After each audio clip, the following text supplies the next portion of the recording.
Hello friends, Dhamus kitchen and blog પર તમારું સ્વાગત છે. આજે બનાવીશું એકદમ યુનિક અને સાવ નવી જ રીતે કોબીનું શાક. કોબીનું એકદમ સૂકું શાક તો તમે ઘણી વખત ટ્રાય કર્યું છે, પણ આજે જે રીતે હું બનાવવા જઈ રહી છું એ રીતે તમે ક્યારેય નહીં બનાવ્યું હોય. પાલક પનીરના સ્વાદને પણ ભૂલી જાઓ એવું ટેસ્ટી બનીને તૈયાર થાય છે, એકદમ યુનિક અને સાવ અલગ રીતથી. તો ચાલો ઝડપથી બનાવવાનું શરૂ કરીએ. તો એના માટે લઈશું આપણે કાચી કોબી. તો મેં અહીંયા અંદાજે 500 ગ્રામ જેટલી કોબી લીધી છે. કોબીને આપણે આવી રીતે બે ભાગમાં વહેંચી લઈશું. હવે ગેસ ઉપર એક પેન મૂકીશું અને એમાં આપણે 1.5 ગ્લાસ જેટલું પાણી નાખીશું અને 1 ચમચી જેટલું મીઠું એડ કરીશું. હવે આપણે આમાં ધોયેલા વેજીટેબલ્સ છે એને એડ કરી દઈએ. તો અહીંયા 2 મીડિયમ સાઇઝના ટમેટા લીધા છે અને 3 નાની સાઇઝની ડુંગળી લીધી છે. નાનો એવો આદુનો એક ટુકડો લીધો છે અને 5 થી 7 લસણની કળીઓ લીધી છે. અને હવે એડ કરીશું પાલક. તો અહીંયા પાલકને એકદમ ધોઈ ચોખ્ખી કરી અને એના દાંડલા કાઢી અને લઈ લીધી છે. 2 ભાગમાં વહેંચેલી કોબી છે એને પણ આપણે એડ કરી દઈએ અને ગેસની ફ્લેમને આપણે હાઈ રાખીશું. પાણી થોડું ઉકળી જાય એટલે આપણે ઢાંકણ ઢાંકી દઈશું અને ગેસની ફ્લેમને આપણે મીડિયમ કરી લઈશું. તો આ રીતે આપણે 8 થી 10 મિનિટ સુધી આ બધા જ વેજીટેબલ્સને બોઇલ થવા દઈએ. અંદાજે 8 થી 10 મિનિટ પછી આપણે ઢાંકણ ખોલી લઈશું અને ગેસની ફ્લેમને આપણે બંધ કરીશું. કેમ કે અહીંયા કોબીને આપણે ઓવરકુક નથી કરવાની, માત્ર થોડી સોફ્ટ થઈ જાય ત્યાં સુધી તેને આપણે કૂક કરવાની છે. હવે આપણે બધા જ વેજીટેબલ્સને બહાર કાઢી લઈએ. તો મિત્રો અહીંયા બોઇલ થતા વેજીટેબલ્સની સુગંધ ખૂબ જ સરસ આવી રહી છે. તો રેસીપી એકદમ સરસ બનીને તૈયાર થવાની છે. હવે વેજીટેબલ્સ કાઢી લીધા પછી આપણે આ પાણીને ફેંકીશું નહીં, કેમ કે બધા જ શાકભાજી આપણે એમાં બોઇલ કરેલા છે એટલે ઘણું પોષક તત્વોથી ભરપૂર છે. જ્યારે ગ્રેવી બનાવીશું ત્યારે આપણે આ પાણીનો ઉપયોગ કરીશું. તો આપણે એક બાઉલની અંદર પાણીને અલગ કાઢી લેશું. હવે આપણે આ પાલકની ભાજી છે એને અલગ ડીશમાં લઈ લેશું અને એને ઝીણી ઝીણી સમારી લેશું અને આ વધેલા વેજીટેબલ્સમાંથી ગ્રેવી માટે સરસ મજાની પ્યુરી બનાવી લેશું. હવે અહીંયા જુઓ, મેં એક મિક્સર જાર લીધો છે અને બોઇલ થયેલા બધા જ વેજીટેબલ્સને હું અંદર ઉમેરી દઉં છું. અહીંયા લસણ અને આદુને પણ આપણે ઉમેરી દેવાના છે, જેથી કરીને એકદમ સરસ પ્યુરી બનીને તૈયાર થશે. અને ઢાંકણ ઢાંકી એકદમ સરસ ફાઇન પ્યુરી બનાવીને તૈયાર કરી લઈએ. અહીં જુઓ, એકદમ સરસ પ્યુરી બનાવીને તૈયાર કરી લીધી છે. હવે આપણે બોઇલ કરેલી કોબીને લઈશું. અહીં તમે જોઈ શકો છો કે કોબીને આપણે ઓવરકુક નથી કરેલી, થોડી સોફ્ટ થાય ત્યાં સુધી જ આપણે એને કૂક કરેલી છે. કોબીને આપણે રફલી ચોપ કરી લેશું. જુઓ, આ રીતે આપણે એકદમ રફલી ચોપ કરી લેવાનું છે અને ચોપ કરીને તૈયાર કરેલી કોબીને આપણે એક મિક્સર જારની અંદર ટ્રાન્સફર કરી દઈએ. જારમાં થોડું પાણી નાખીશું અને ઉપર ઢાંકણ ઢાંકી કોબીને ક્રશ કરી એકદમ સરસ ફાઇન પેસ્ટ બનાવીને તૈયાર કરીશું. તો આ રીતે આપણે એકદમ ઝીણી પેસ્ટ કરી લેવાની છે, એકદમ બારીક, અને એક મિક્સિંગ બાઉલની અંદર કાઢી લઈશું. અને હવે આપણે સ્વાદ પ્રમાણે મીઠું એડ કરીશું. હવે કોબીના મિશ્રણમાં બાઇન્ડિંગ લાવવા માટે આપણે થોડો ચણાનો લોટ ઉમેરીશું. તો અહીં આપણે જરૂરિયાત મુજબ ચણાનો લોટ ઉમેરતા જવાનું છે. તો સૌથી પહેલાં 1 વાટકી જેટલો ચણાનો લોટ લીધો છે અને એને આપણે મિક્સ કરી લઈએ. તો 1 વાટકી લોટ ઉમેર્યા પછી જુઓ, મિશ્રણ હજી ઢીલું લાગે છે. તો અહીંયા બીજી વાટકી લોટ છે એને ઉમેરી દઈએ. તો અહીંયા તમે ચણાના લોટની જગ્યાએ ચોખાના લોટનો પણ ઉપયોગ કરી શકો છો, એનાથી પણ રેસીપી ખૂબ સરસ બનીને તૈયાર થાય છે. આ રીતે એકદમ સારી રીતે આપણે મિક્સ કરી લેવાનું છે. બેટર છે એ મીડિયમ થીક થયું છે, એટલે કે થોડું જાડું થયું છે. તો અહીં આપણે મીઠા સિવાય બીજો કોઈ મસાલો ઉમેરવાનો નથી અત્યારે, બસ આ રીતે આપણે તૈયાર કરી લેવાનું છે. ત્યારબાદ લઈશું આપણે એક મોટું વાસણ કે જેના અંદર આપણે સ્ટીમ કરી શકીએ. તો અહીંયા મેં મોટી કઢાઈ લીધી છે અને વચ્ચે આવું સ્ટેન્ડ ગોઠવી દીધું છે.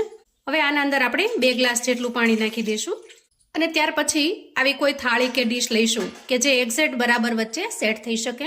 અને એ થાળી કે ડીશને આપણે તેલથી ગ્રીસ કરી લઈશું અને તૈયાર કરેલું બેટર છે એને આપણે થાળીમાં ટ્રાન્સફર કરી દઈશું અને મિશ્રણને આપણે થાળીમાં ફેલાવી દઈએ. એકદમ ટેસ્ટી અને ખૂબ જ મસ્ત રેસીપી બનીને તૈયાર થાય છે. વળી એકદમ અલગ, તમે કદાચ પહેલી વાર જોતા હશો, કેમ કે ઘરમાં મોટા ભાગે કોબીનું શાક ખાવાનું બધા એવોઇડ કરતા હોય છે. પણ જો આ રીતે બનાવીને આપશો ને તો માંગી માંગીને ખાય એટલું સરસ બનીને તૈયાર થશે. તો અહીંયા જુઓ, બેટરને મેં સારી રીતે ફેલાવી લીધું છે અને હવે આ કઢાઈને આપણે 7 થી 8 મિનિટ માટે ગેસ પર મૂકી દઈશું અને બેટરને સ્ટીમ કરી લેશું. તો અહીંયા જુઓ, બેટરને આપણે 10 મિનિટ માટે બાફી લીધું છે અને એકદમ સરસ બનીને તૈયાર પણ થયું છે. અને તમે જુઓ, એકદમ સારી રીતે બફાઈ ગયું છે. તો થાળીને હવે ઠંડી થવા દઈએ અને પછી આપણે પીસ કરી લઈએ. મિશ્રણ થોડું ઠંડુ થાય એટલે આપણે પીસ કરી લઈએ. તો આ રીતે તમને મનગમતા કોઈ પણ શેપની અંદર તમે કટ કરી શકો છો. તો અહીંયા મેં બહુ મોટા પણ નહીં અને સાવ નાના પણ નહીં એ રીતે પીસ કરેલા છે. પીસને એકદમ આરામથી કાઢી શકીએ છીએ. ખૂબ જ સરસ બનીને તૈયાર થયા છે અને કોઈ પણ કહેશે નહીં કે તમે આ કોબીથી બનાવીને તૈયાર કર્યા છે. એકદમ પનીર જેવા દેખાઈ રહ્યા છે. તો અહીં આપણે પીસને કટ કરી લીધા છે અને હવે આપણે જઈશું ગેસ તરફ. તો અહીં આપણે ગેસને ઓન કરીશું અને એના ઉપર એક કડાઈ મૂકી દઈશું અને અંદાજે 2 ચમચા જેટલું હું તેલ લઈ લઉં છું. તેલ થોડું ગરમ થાય એટલે આપણે અહીંયા અડધી ચમચી જેટલું જીરું ઉમેરીશું અને થોડી અમથી હિંગ ઉમેરીશું. તો હિંગથી ખૂબ સરસ ટેસ્ટ આવશે રેસીપીમાં. અને હવે જો જીરું થોડું સતળાઈ ગયું છે તો તૈયાર કરેલી ટોમેટો પ્યુરી છે એને આપણે એડ કરી દઈએ અને હવે આપણે મસાલા કરી લઈએ. તો અહીંયા સ્વાદ પ્રમાણે મીઠું એડ કરીશું. તો જે પાણીમાં આપણે વેજીટેબલ્સ ઉકાળેલા છે એ પાણી જો તમારે યુઝ કરવું હોય તો મીઠાનું પ્રમાણ જોઈને લેવું. અડધી ચમચી જેટલી હળદર ઉમેરીશું, 1 ચમચી ધાણા જીરું પાવડર અને 2 ચમચી જેટલું લાલ મરચું પાવડર અને અડધી ચમચી જેટલું કાશ્મીરી લાલ મરચું ઉમેરીશું, જેથી કરીને એકદમ સરસ લાલ કલર આવી જાય. અને બધા જ મસાલાને આપણે આ પ્યુરીની અંદર મિક્સ કરી લઈએ. તો અહીંયા ટોમેટો પ્યુરીમાંથી થોડું તેલ છૂટી જાય ત્યાં સુધી આપણે એને ચલાવી લેશું. અહીંયા ટોમેટો પ્યુરી છે એ તૈયાર થઈ ગઈ છે.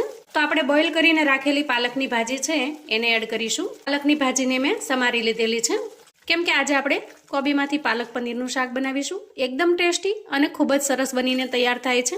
રેસ્ટોરન્ટના પાલક પનીરના શાકને પણ ભૂલી જાઓ એવું સરસ બનીને તૈયાર થાય છે. કોઈને ખ્યાલ પણ નહીં આવે કે તમે આના અંદર કોબીનો ઉપયોગ કરેલો છે. પાલકને આપણે ખૂબ સારી રીતે મિક્સ કરી લીધી છે.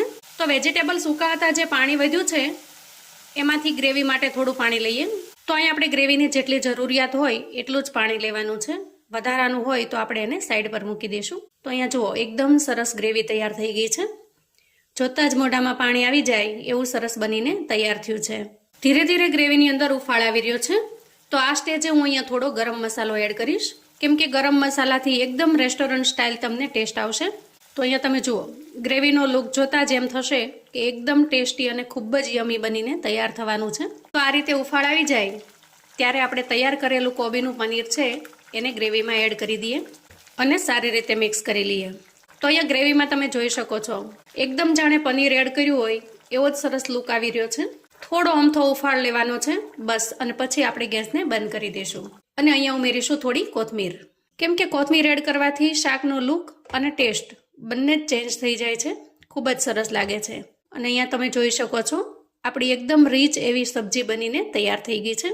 અને લાસ્ટમાં આપણે ઉમેરીશું દૂધની મલાઈ.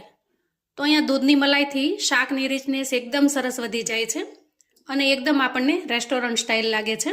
તો તમે શાક બનાવતી વખતે પણ દૂધની મલાઈને ઉમેરી શકો છો અને આ રીતે પાછળથી પણ એડ કરી શકો છો.